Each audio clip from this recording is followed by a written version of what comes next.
say that he is far too extreme on economic issues and even issues involving Israel. I'm curious what your thoughts are on him ideologically. Is that does he have an ideology that you would want your candidates in 2026 to have? Well, from the standpoint of House Democrats and what our focus has been, clearly we have an affordability crisis in the United States of America, and our focus will continue to be on driving down the high cost of living in this country. Donald Trump promised to lower. You see this lying, scamming dog Diddy got all this Diddy all on his forehead. Look, I told you, because he know this primary, this socialist extremist is so bad. He got to pivot to Donald Trump. I already knew what this was gonna be. I already knew what this is gonna be. And he said, he come on, look, I want y'all to go look when he go on CNN, MSNBC, ABC, he sounds the exact same. He goes off the same script, the same sound bites, and pivots to Donald Trump. Because he know where his party is at. And it's at an all-time low. And he know down there in New York City, with that primary, it's a complete disgrace.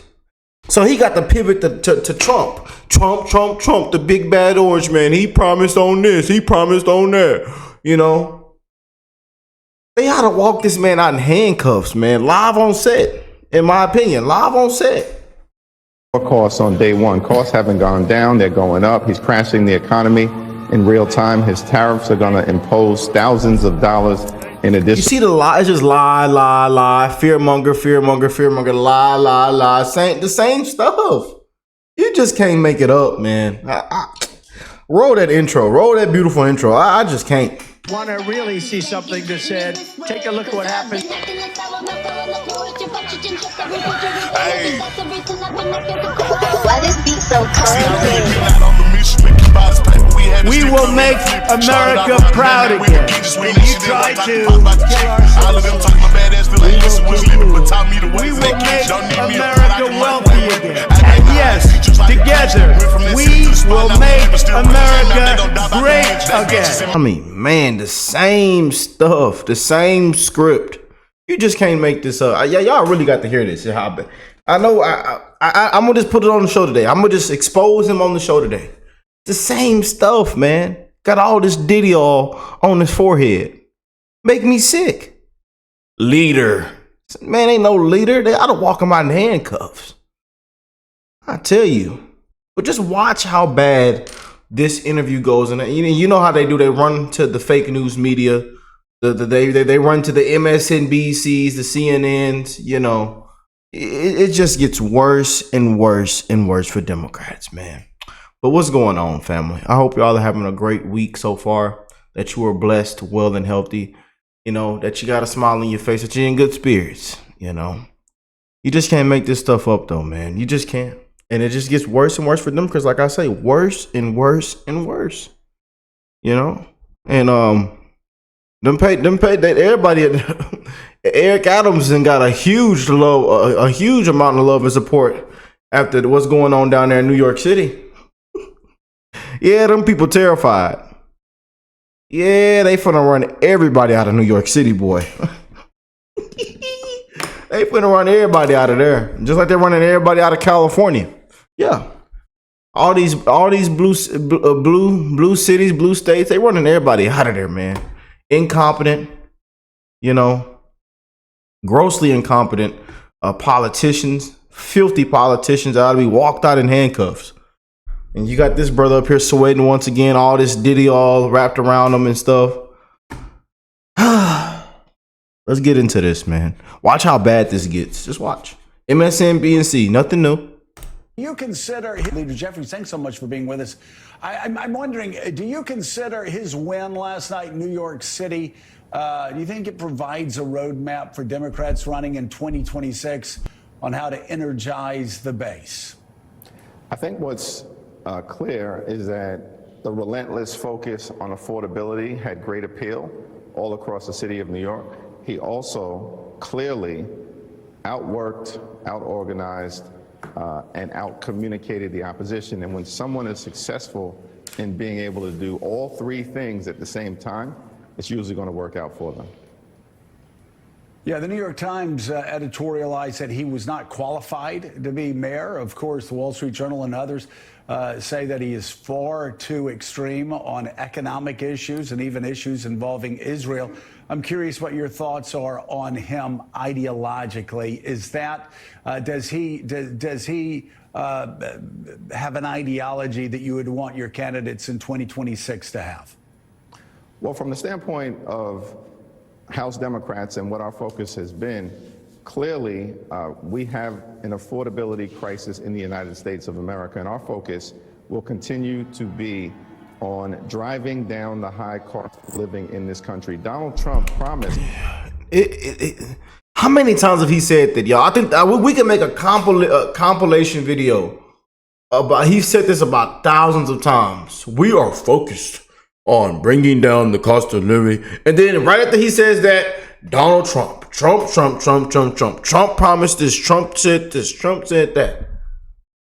Does somebody want to show him the analytics of the data sheets, the report that just came back? Does somebody want to show this lying, scamming dog?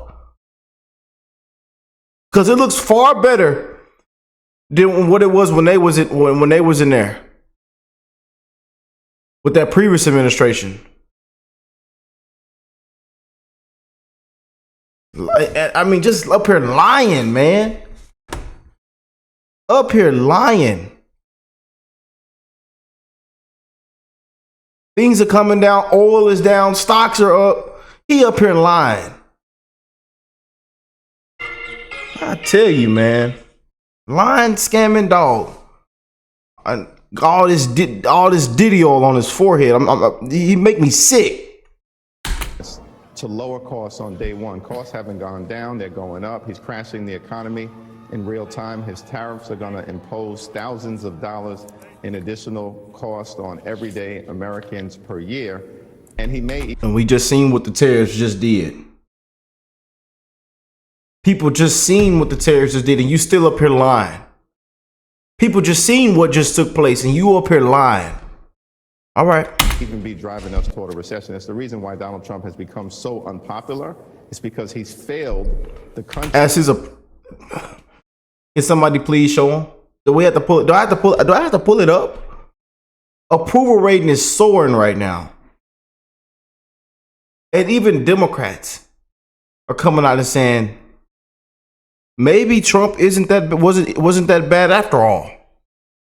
Maybe I should have went out and voted for him. You even have Democrats saying that right now. Look, looks like he looks like a compute, like a program robot AI. It comes out and says the exact same stuff.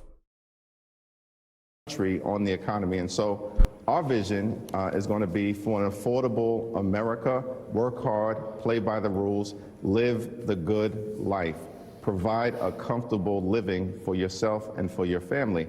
That means being able to actually afford a home, educate your children, have access to health care, go on vacation with your children and your family every now and then. And of course, Joe, one day retire with grace and dignity.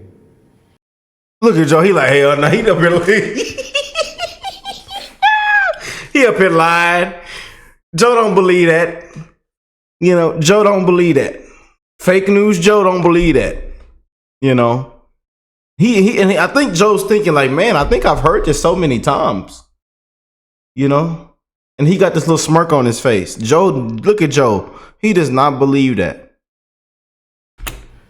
So, Democrats, you see, look,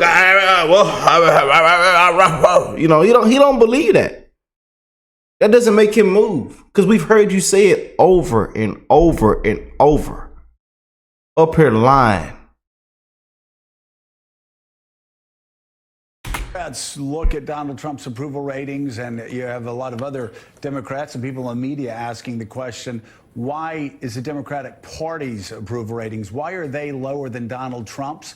I take it that's something that you all grapple with every day. Why has the Democratic Party over the past year found itself at sort of its lowest ebb Oh, wow. in recent history. And how did Democrats get out of that? Let's clap it up for Joe. I'm surprised. I'm surprised he hit him with that follow-up question. I am surprised he hit him up with that follow-up question. Great job, Joe. The hell with Joe still. Yeah, no, it's a very important question. And listen, institutions are unpopular right now in the United States of America, and that includes, of course, the Democratic Party and the Republican Party. The dynamics that we have to work through, of course, one, Donald Trump and Republicans have given the American people every reason to run away from them. And it's going to be important for us to continue to make clear why this administration failed on the economy, failed foreign policy, trying to take away health care from tens of millions of Americans, ripping food out of the mouths of children and seniors and veterans. Of course, all of that is problematic. All of that is unpopular. That's why the one big ugly bill has such a high disapproval rate in the United States of America. We also recognize as Democrats that it's going to be important for us to articulate our affirmative agenda, what we stand for, this principle of working hard and playing by the rules, being able to live the good life, an affordable life for hard-working American taxpayers, and that is something that we're going to have to lean into. The other thing I'd note, Joe, as you know, perhaps the most important thing in terms of a midterm election dynamic is what's the generic ballot say to us. Every single significant generic ballot poll has House Democrats beating House Republicans consistently, including a recent Fox News poll that had us up by about 8 points. And so at the end of the day, yes, we have to lean into improving the Democratic brand, but at the Ain't no coming back from it. Most significant, most important is how our vision contrasts with the management of this president, which has been a failure in the United States of America. Leader Jeffries, let's turn you now to the situation in Iran. We played some sound from you earlier in the show expressing unhappiness that the administration briefing was postponed. The White House saying it's so Secretary of State and the Secretary of Defense can here we go. it later this week. Is that acceptable to you? And do you have concerns the administration is not being fully forthcoming as to what actually transpired in Iran over the weekend? Yes, there's every reason to be concerned. There was this briefing that had been scheduled to take place in the House of Representatives and in the Senate. There was absolutely no reason that we've been provided that it should have been canceled in terms of the important questions that need to be asked and answered by the Trump administration. What was the imminent threat to the safety and security of the United States of America that justified this strike without seeking the congressional authorization? We don't, man. Maybe y'all should have told that to Obama and many others. Nobody stops. Y'all got to stop with all this crap, man. And they just let bombs loose, no congressional approval. But Trump does one thing.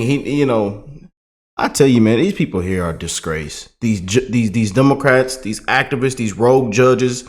These people are a disgrace, man. And Trump is right. He isn't a king. He has to go through hell to get stuff done. These people oppose everything he does, everything he says. I'm sick of all this crap, man. And then then they run to the fake news media and do these, disgraceful interviews, and they repeat the same stuff. The same tiresome script. Constitution. What is the assessment of the damage that was done to Iran's nuclear program? Was it completely and totally decimated? No evidence to date has been provided to suggest that. I think this is treason. I think they ought to walk him out. I think they should walk him out. I really do. I think they should make an example out of him live on air. Representation made by Donald Trump is accurate. What is the plan to avoid another costly, failed war in the Middle East? Why was aggressive diplomacy abandoned by the Trump administration, notwithstanding the success that had taken place under President Obama's administration in actually pushing back Iran's nuclear aspirations? These are questions that need to be answered by the administration, and the fact that they continue to run away from confronting these situations on Capitol Hill is very problematic. So, Leader Jeffries, to that point, I mean, you and many people have had your position in the decades before this, have expressed frustration when presidents don't seek congressional authority for military action like this. Do you feel like that a greater good was achieved here if Iran's program was, if not destroyed, but at least significantly delayed? What should be the next steps for this administration in this process? Well, to be clear, Iran can never be allowed to become a nuclear-capable power. Iran is a sworn enemy of the United States, of Israel, of Jordan, of our allies. Then he says that they ought to walk him out in handcuffs. I'm serious. In the Middle East, a sworn enemy of the free world. But the question, of course, is, was this strike successful in meaningfully pushing back Iran's nuclear aspirations?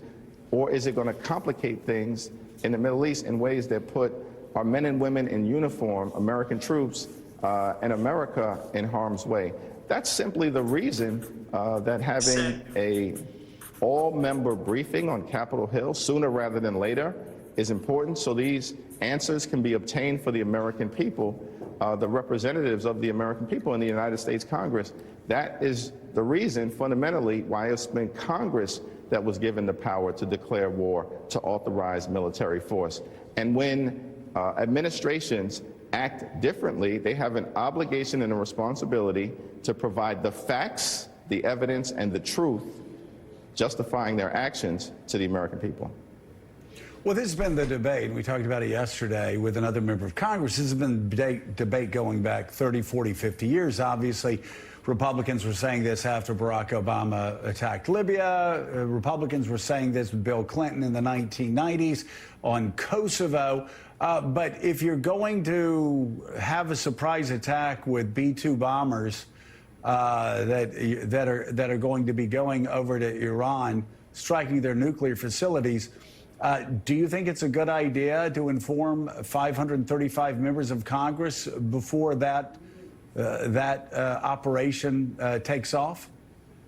Well, the key here is what was the imminent nature of the threat that justified immediate military action, surprise military action. Right. If there was no so the imminent United threat. Nations, I'm curious if you're concerned, like the United Nations, a nuclear agency. Y'all all, as long as we all family, I know we're all like-minded, so we all know where this is going. You know, we know how pointless this interview is and how disgraceful this interview is right now. So as long as y'all understand where I'm coming from, I know where y'all coming from. I know y'all feel the exact same way.